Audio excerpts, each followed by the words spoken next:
Posible pa ring maranasan ng tuloy-tuloy na ulan sa Metro Manila at ilang bahagi ng Luzon hanggang bukas ayon po yan sa Pag-asa. Maari rin umanong maranasan ng pag-ulan sa Northern Luzon kasabay naman ng pagsalubong ng bagong taon. Yan ang ulat ni Rod Lagusa.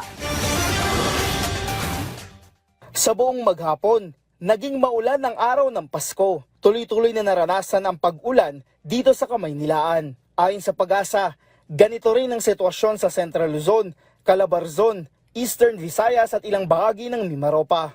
Ito'y dahil pa rin sa umiiral na shear line, ang pagsasalubong ng malamig na northeast monsoon o hanging amihan at mainit na easterlies. Sa pagtatagpo ng mga ito, dito nagkakaroon ng mga pag-ulan o isolated case ng mga thunderstorm at kadalasan nangyayari ito kapag panahon ng amihan.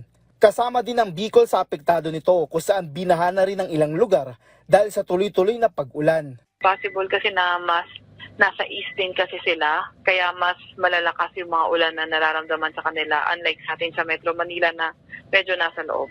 Habang ang ibang bahagi ng Visayas at Mindanao ay sa kabuuan, ay mas maganda ang lagay ng panahon.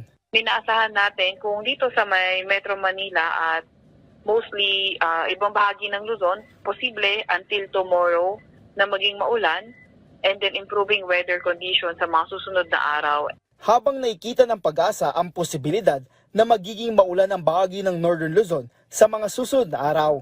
Dahil yung axis na shear line, possible na mas nakatutok na sa lugar nila. Pero in the next 2 to 3 days, posible maging maulan. And then after that, possible amihan na ulit yung magpapaulan sa may bandang silangang bahagi ng Northern Luzon.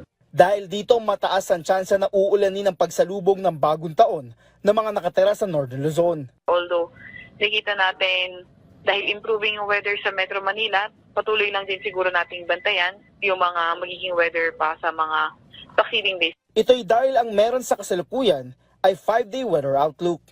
Rod Lagusad, para sa Pambansang TV sa Bagong Pilipinas.